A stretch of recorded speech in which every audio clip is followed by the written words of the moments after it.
All right. Good morning. I'm Gianni the Greek coming to you live straight from Las Vegas, Friday, January 17th. Wow.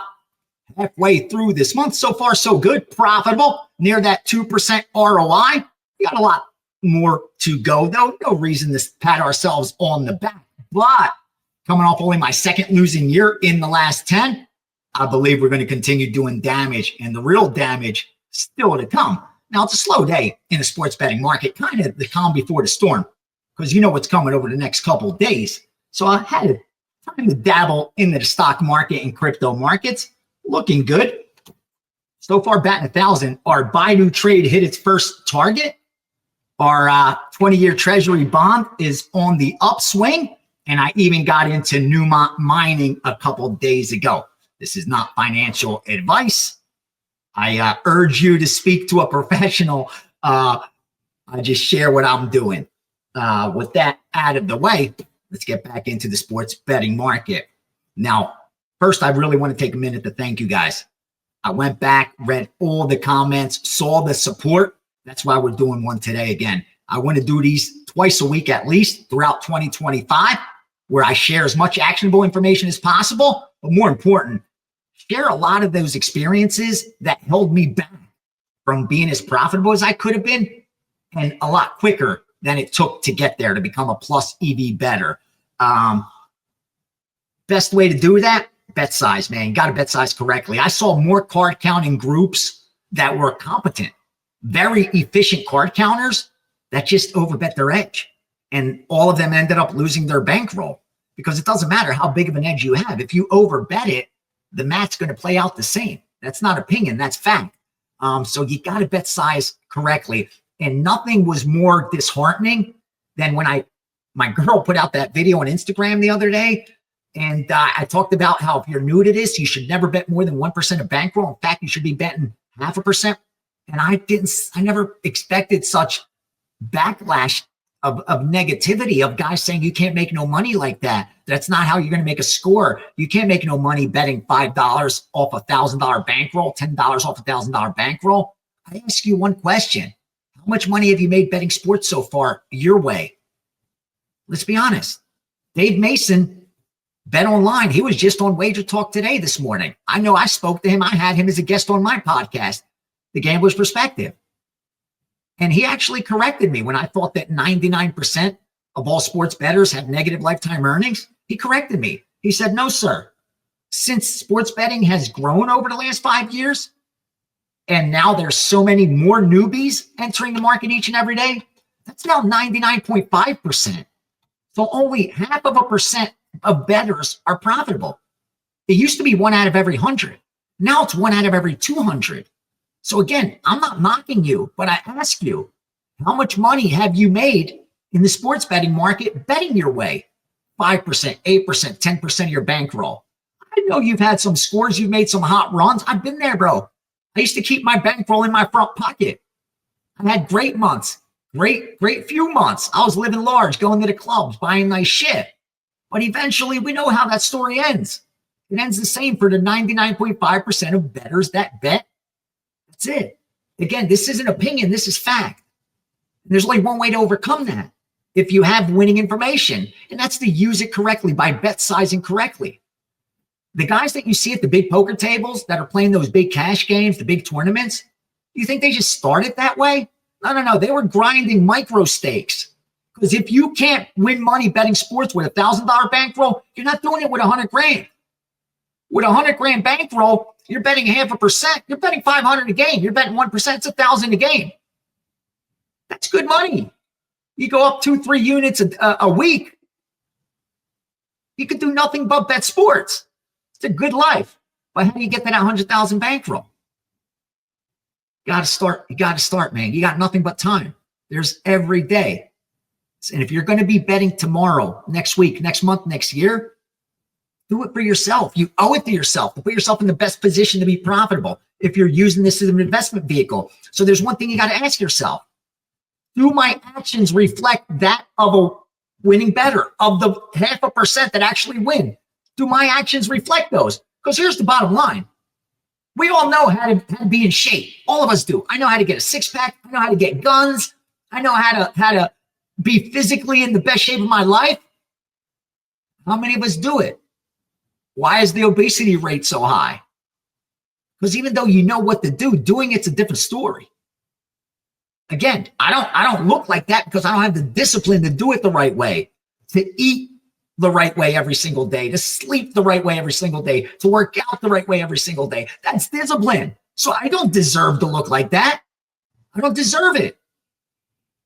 I'm sure they try to bring out shortcuts like juice, like Ozempic and all that nonsense. Those are shortcuts. And what do those shortcuts have? A lot of side effects. There's always a downside to shortcuts. Sports betting market's no different. No different at all.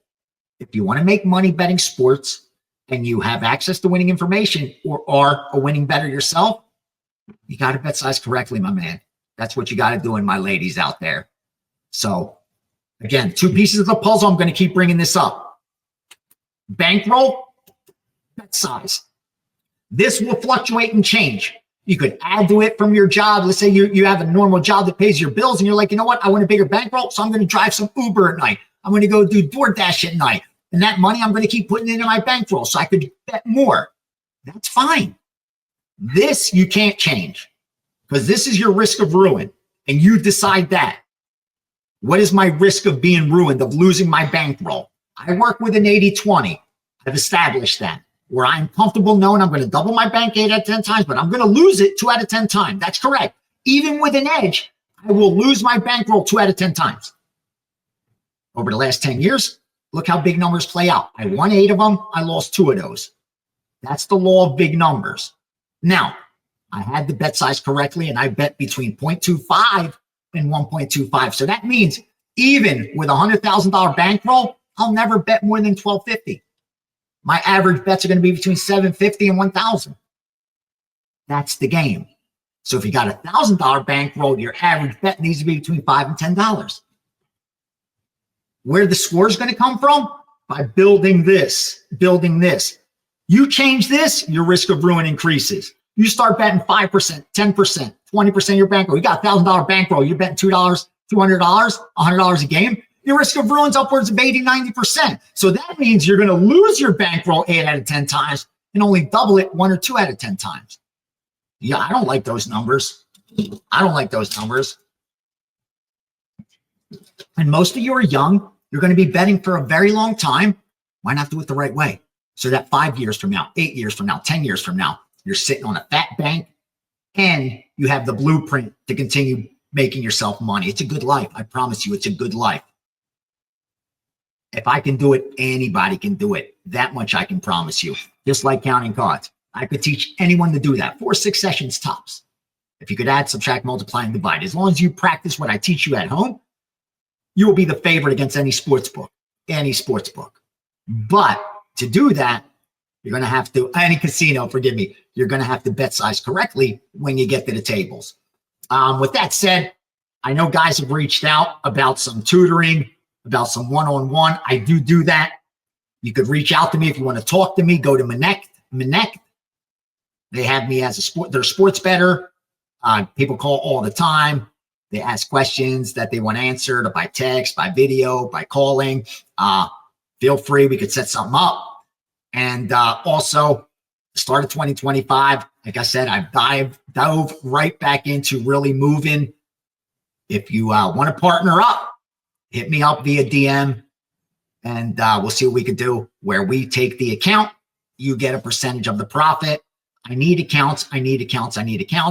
I'm working now with, I added a new group that I'm moving for and trying to secure another really big group. So I'm going to need outs.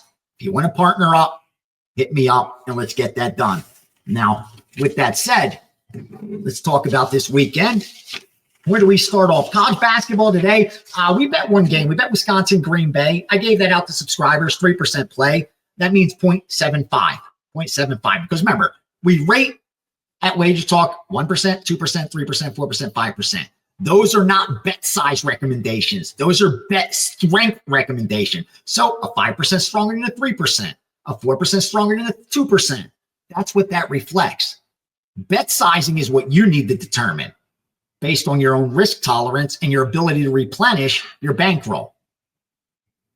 I've explained that many times. Join me in the steam room and I'll explain it some more. So let me check the college basketball real quick, see if anything else came in.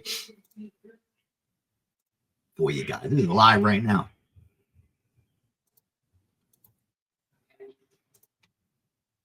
Nope, just Wisconsin, Green Bay, and of course those tennis. I got all that tennis. Make sure you go to WagerTalk.com, check on my page, and I'll be putting out premiums for free there each and every day. What do you need, baby? Yahoo. Yahoo, you need me to okay something? Yeah, you can send it now. Oh, my Verizon business thing? Yeah. Okay. If you see it, just approve it. Okay. Yeah. They got to resend it. It says it was expired. Okay. Sorry, guys. Having troubles with my, I moved from T-Mobile to Verizon, and it's creating all kind of problems for me, man. I don't want to restart this. Your family, and this is the live trading floor. This isn't a scripted show by any stretch. All right, that's done, babe. Handle that. All right. Let's go. Let's go. What do we got first? Let's go. Let's talk NFL since we got early Saturday games. Chiefs, Kansas City. Now, we know, as I talked about earlier in the week, books right away tried some teaser protection on the Kansas City side once they saw sharp money coming in late to 7. At 7.5, I know a couple groups that bought the half a point down to -7 and took the Kansas City side. Now, we'll see what they do come Saturday because a lot of that is manipulation for later middles. So we'll see. But you see some of the sharper books are all the way up to 9. Why did they do that? That's to protect against the teasers because they know 6-point teasers up to -130 are plus EV if you could tease through the numbers 3 and 7. I've explained that, the Wong teaser, many times, and getting it up to 9 can't do that because the 6-point teaser brings you down to -3. And 6.5, 7-point teasers, no. We don't want to mess with those. So that's what you're seeing there. We also see some money come in on the under. Now, Kansas City played this same team about a month ago, correct? They closed 3.5-point favorites at home with the 42.5 total. They didn't adjust the total, but they have adjusted the point spread. In fact, they adjusted it by 4 points by bringing it out at 7.5. We're now looking at 8.5 more or less across the screen. So that's a 5-point adjustment off that game against Houston that they won by 8 points. Now, what's the adjustment for? Mahomes is 100%, right? They got some offensive players back late in the season that are healthy. So now they had some time to play with them and some practices as well. And they've had a week off. And the rest of the team has gotten some rest and better health. But more importantly, home field advantage in the playoffs counts so much more than the regular season.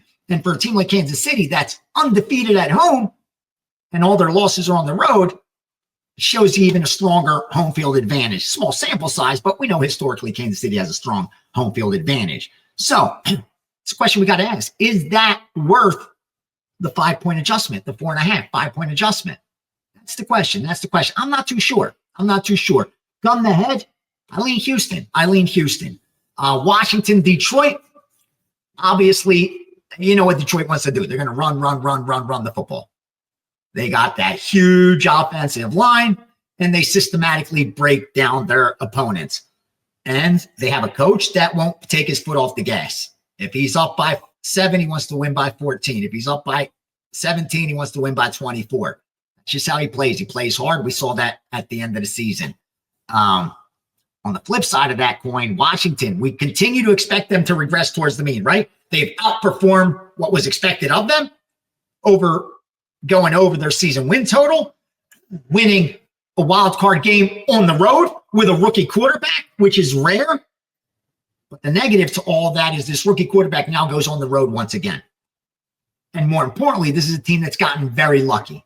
They've gotten lucky on 4th downs. They've gotten lucky down the stretch. They got lucky in the regular season. They got lucky in the wild card game. That luck's got to run out eventually. That's just how life works out. You can't outperform forever. we all regress and progress towards the mean. And I think Washington's one of those teams that will come back down to earth. I like Detroit here. This has the makings of a blowout. Obviously, we'll see if it gets to 10, if there's any kind of resistance. But right now, I like the Detroit side. I know Circa went to 10 for a little bit and came back to 9.5. And I know Bookmakers at 10 right now at plus 105. So that's really not 10. Interesting game there. Like I said, I like Detroit a little bit. I have that power rating right about where that number is, but I just like how offensively they're just so much better. And even defensively, they're just so much better. Rams, Eagles. Two offenses that are extremely similar. At least that's what the data shows. One's 7th, one's 8th. It's the defense that's the difference maker. I mean, you got a top 5 defense in Philadelphia. You got a bottom 15 defense in the LA Rams.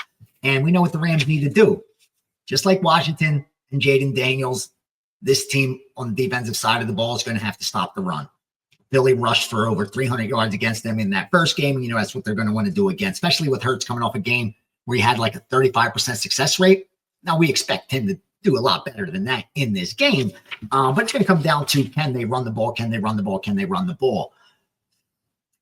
I don't have an opinion yet. Nothing strong. I like Philadelphia, especially at 4.5. When it opened up at 6, I don't know. It's going to be a cold, right? It's an early game, but the weather's bad in Philadelphia. They even got snow. Yeah, got to look to Philly there. Buffalo, Baltimore, interesting game. This is a big game for me because of the huge future I have on the Baltimore Ravens. I think this is their biggest threat to representing the AFC in the Super Bowl. You got to get past Buffalo, and you're playing Buffalo at home. Now, offensively, I think they're very similar stat-wise. What I like is that we have the advantage in passing success rate. And when it comes to QBR, we are right behind Buffalo by 0.3%. So it shows you just how close these teams are on the offensive side of the ball. It's the defensive side of the ball that I give the Ravens the advantage. They're going to have an edge. They're going to have an edge rushing the football against that Buffalo defense that I think is a little bit overvalued. Remember, Baltimore rushed for almost 300 yards against them. It's going to be cold. We talked about how the passing game in the cold is what gets hurt the most. But it's tough to win in Buffalo, man. It's tough to win a playoff game on the road. And I got some decisions to make between now and Sunday on what I'm going to do with that Baltimore bet. I do like that Baltimore is now the favorite. So they got some sharp money, but I spoke to plenty of sharps that do like that Buffalo side as well. So this is one of those weeks where being a bookmaker, probably not that bad of a job. You're going to get a lot of two-way action. You're getting 11 to 10. God bless America. What a country, right? All right, let's talk a little Monday national championship game. Ohio State sitting at 8 and 46. I like the over in that game a little bit. I have a huge future on Ohio State. I will bet more on Ohio State if I think laying the 8's the right side. At 10, I'd have been all over blindly Notre Dame, knowing that sharps bet them as well. But also seeing some sharp money on Notre Dame on the money line, even in some of those sharp accounts. So worries me a little bit about our Ohio State future, but easy position. I could set up a hedge with a possible middle. Again, when you have that much equity on a future, 5% at plus 500, we got 25 units to work with.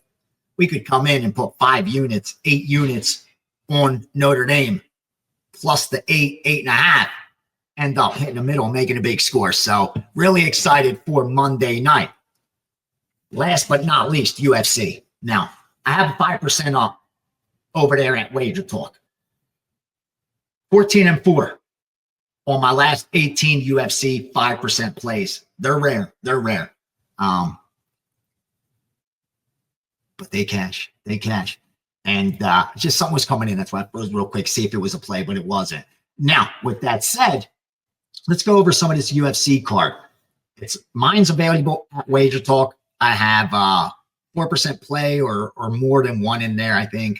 I have 2-3% plays in there. I got my 5% play with the line still readily available. So really excited for Saturday's UFC card. But like I usually do, I'm going to run through the card really quickly, just give you some quick opinions really fast. Again, these aren't bets or anything, but this is the side that I lean right now. I'm going to dig a lot deeper tonight, tomorrow. All right, start off with Islam. Oh, it got canceled? Did it get canceled? Oh, wow. I just saw this now. Islam Makhachev fight got canceled. Sarukian injured. Okay. Wow. We're going to have to reset some things. So let's go on to the co-main event.